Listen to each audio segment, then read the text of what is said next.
حدیث پاک میں ہے اگر جنت کی اتنی سی جگہ ہو جس میں ایک کوڑا یعنی درہ رکھا جا سکے تو وہ دنیا اور اس میں جو کچھ ہے سب سے بہتر ہے۔ اگر جنت کی ناخن برابر کوئی چیز دنیا میں ظاہر ہو جائے تو زمین و آسمان اس سے آراستہ ہو جائیں۔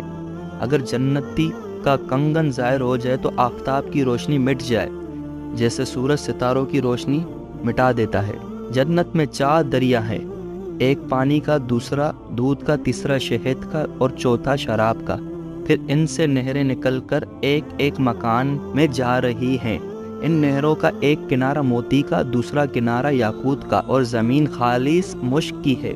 وہاں کی شراب دنیا جیسی نہیں جس میں بدبو کڑواہٹ ہو اور ہوش بہکا دے، بلکہ وہ پاک شراب ہے اور ان سب باتوں سے پاک و منزہ ہے۔ جنت میں ہر قسم کے لذیذ سے لذیذ کھانے ملیں گے، جو چاہیں گے فوراً ان کے سامنے حاضر ہو جائے گا۔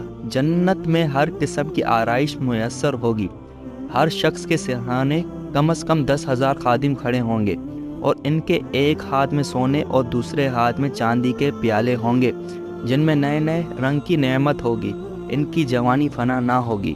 جنت میں نیند نہیں ہے، ایک حدیث مبارکہ ہے جنت میں نیند نہیں، کیونکہ نیند ایک قسم کی موت ہے۔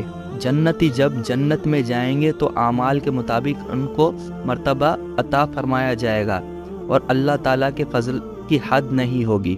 انہیں دنیا کے 1 ہفتے کی مدت کے بعد پروردگار عالم کی زیارت عطا فرمائی جائے گی، عرش الہی ظاہر ہوگا اور جنت کے باغوں میں سے ایک باغ میں اللہ رب العزت تجلی فرمائے گا۔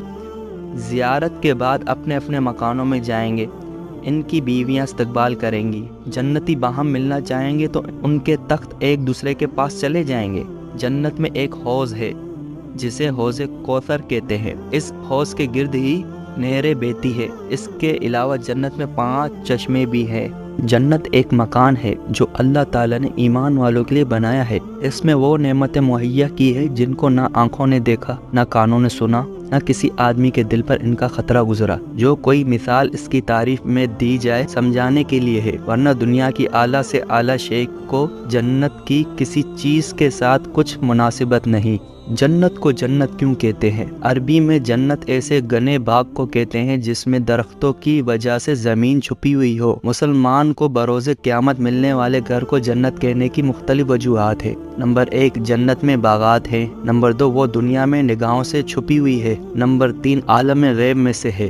اسلامی عقیدہ: جنت برحق ہے، جس کا منکر کافر ہے۔ یوں ہی جو شخص جنت کو تو مانے مگر اس کے نئے معنی گھڑے، مثلاً ثواب کے معنی اپنی حسنات کو دیکھ کر خوش ہونا، وہ حقیقتاً جنت کا منکر ہے اور ایسا شخص بھی کافر ہے۔ جنت پیدا ہو چکی ہے اور اب بھی موجود ہے، یہ نہیں کہ ابھی تک پیدا نہ ہوئی اور بروز قیامت پیدا کی جائے گی۔ جنتی افراد کی 3 قسمیں ہوں گی: کسبی، وہبی، عطائی۔